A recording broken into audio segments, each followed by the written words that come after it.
Hi friends అందరికీ ఈరోజైతే మేము అప్లాయిగుంట గుడికి వెళ్తున్నాం అనమాట. లాస్ట్ వీడియోలో చెప్పాను కదా శనివారం మొక్కేసి గుడికి వెళ్తున్నాం అనేసి, అదే అనమాట దాని కంటిన్యూషనే ఇది. నేను మా అమ్మ మా పాప మా నాన్న అయితే ఆటోలో బయలుదేరాము. నా కొడుకు నిద్రపోతా అన్నాడనేసి ఇంట్లోనే వదిలేసి వచ్చేసాము. మా ఆయన్ని నా కొడుక్కి తోడుగా వదిలేసి మేమైతే వచ్చేసాము. వెళ్ళే దారంతా పచ్చగా పంట పొలాలు, ఆకాశం అయితే అంటే బ్లూగా కనిపిస్తూ ఉన్నిందనమాట. క్లియర్గా మామిడి తోపులు అన్నీ చాలా బాగున్నాయి. మా అమ్మ అప్లాయిగుంటలో 5 వారాలు పిండి దీపం పెడతాననేసి మొక్కొని ఉందనమాట. దానికనేసి వెళ్తున్నాము. ఆల్రెడీ లాస్ట్ వారం కూడా పోయేసి పెట్టేసి వచ్చింది. మా అమ్మ పోయిన వారము మధ్యాహ్నంగా వెళ్ళిందంట. అక్కడి నుంచి రిటర్న్లో ఆటోలు దొరకకుండా అక్కడి నుంచి సగం దూరం నడిచే వచ్చి మళ్ళీ మెయిన్ రోడ్కి వచ్చి మళ్ళీ ఆటో ఎక్కిందంట. అందుకే ఈ వారం మా నాన్నని తీసుకెళ్తున్నాము, అలా ఇబ్బంది పడకుండా. ఈ కనిపిస్తున్న కొండ మీద కార్తీక దీపం రోజు దీపం పెడతారు. మాకు మా అమ్మ వాళ్ళ ఇంటి దగ్గర నుంచి కూడా కనిపిస్తుంది ఈ కొండ అయితే. దానికి కిందనే మనకి అప్లాయిగుంట గుడి అయితే ఉంటుందన్నమాట. ఇంకొద్దిగా కొండ పైకి ఎక్కామంటే అక్కడ ఒక శివుడి గుడి కూడా ఉంటుంది, చాలా బాగుంటుంది. ఎవరైనా అప్లాయిగుంట గుడికి వచ్చారంటే ఆ శివుడి గుడికి కూడా వెళ్ళిరండి, చాలా బాగుంటుంది.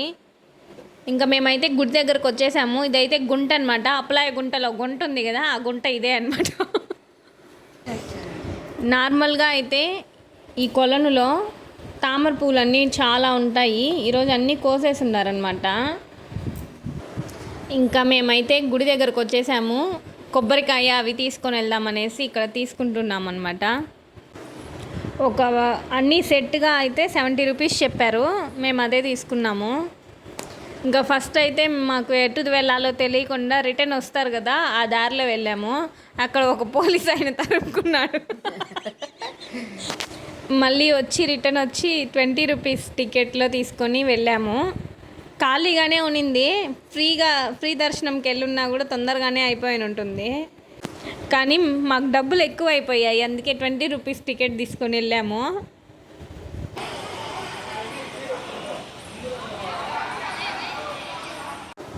అక్కడ ఎదురుగా ఉంది కదా, అదే ఫ్రీ దర్శనం వాళ్ళని వదిలే లైన్ అనమాట.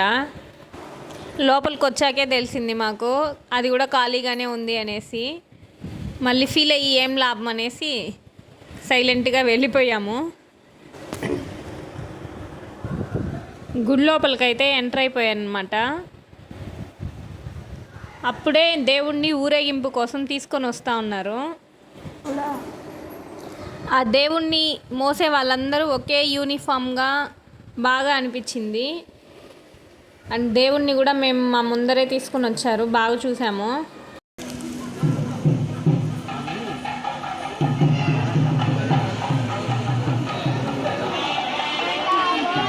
ఫస్ట్ అయితే విగ్రహమూర్తిని దర్శించుకొని మళ్ళీ మనం లోపలికి వెళ్తున్నాము. ఇక్కడ వీడియో కెమెరా అంతా నాట్ అలౌడ్, కానీ ఏదో కొద్దిగా ట్రై చేశానమాట దేవుణ్ణి చూపించడానికి. ఏదో నాకు వీలైనంత చూపించాను. ఇక్కడ కొంతమంది అంగ ప్రదక్షిణ కూడా చేస్తూ ఉన్నారనమాట. ఇక్కడైతే ఉయ్యాల సేవ చేస్తూ ఉన్నారు. అక్కడ కొంతసేపు కూర్చొనేసి ఇంకా బయలుదేరేసాము. ఇక్కడైతే కొద్దిగా చెట్లన్నీ పెంచున్నారు. అందులో ఒక అరటి చెట్టుకి గొల్ల వేసిందనమాట.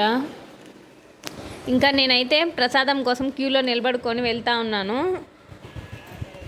ప్రసాదం ఏమిస్తారా అనేసి ఎదురు చూస్తూ ఉంటే కలకండ చేతిలో పెట్టారు. చాలా డిసప్పాయింట్ అయిపోయానమాట నేను. నాకు ఇక్కడ గుళ్ళో పెట్టే ప్రసాదం అంటే చాలా ఇష్టము. పులుసన్నం కానీ పొంగల్ కానీ ఇలాంటివి ఏవైనా పెడతారనేసి అనుకున్నాను. మళ్ళీ సర్లే ఈ రోజుటికి మనకి దేవుడు ప్రాప్తి ఇచ్చింది ఈ కలకండ అనేసి సైలెంట్ అయిపోయాను. మేము వచ్చేటప్పుడు చాలా ఖాళీగా ఉన్నింది. మేము రిటర్న్ వచ్చేసేటప్పటికి ఫుల్ అయిపోయారు జనాలు. ఇంకా అయితే ఇక్కడ మా అమ్మ పిండి దీపం పెడదామనేసి ప్లేస్ వెతుకుతూ ఉందన్నమాట. ఎవరో ఇలా నామంలాగా వేసి దీపం పెట్టున్నారు, చాలా బాగుంది. అక్కడికి వచ్చిన వాళ్ళందరూ దాని వీడియో ఫోటో తీసుకుంటూనే ఉన్నారు. మేము కూడా బాగుంది కదా అనేసి ఒక ఫోటో తీసుకొని వీడియో తీసాము. చూడండి ఎంత బాగుందో. చుట్టూ బియ్యం పిండితో వేసి మధ్యలో పసుపు కుంకుమ వేసి పెట్టున్నారు, చాలా బాగుంది. ఇంకా ఇక్కడైతే స్వామివారి ఊరేగింపు కోసం మొత్తం కడుగుతూ ఉన్నారనమాట. ఇంకా కోలాటం వాళ్ళు కూడా రెడీ అయ్యేసి వస్తూ ఉన్నారు వేయడానికి. మేము అంతవరకు ఉండలేదు, కోలాటం వేసేదాకా రిటర్న్ వచ్చేసాము పని ఉందనేసి. ఇంకా మా నాన్న అయితే బయట వెయిట్ చేస్తూ ఉన్నారు. వచ్చి ఆటోలో కూర్చొనేసి బయలుదేరేసాము ఇంటికి. దారిలో అయితే మొక్కజొన్నలు అమ్ముతూ ఉన్నారు, దాన్ని కూడా తీసుకొని రిటర్న్ అయితే వెళ్తూ ఉన్నాము. అలానే ఈ ఎండకి ఒక జ్యూస్ తాగేసి రిటర్న్ అయిపోయాము. ఇలాంటి ఇంట్రెస్టింగ్ వీడియోస్ మిస్ అవ్వకుండా చూడాలి అంటే ఖచ్చితంగా నా ఛానల్ని సబ్స్క్రైబ్ చేసుకోండి. Thank you, bye.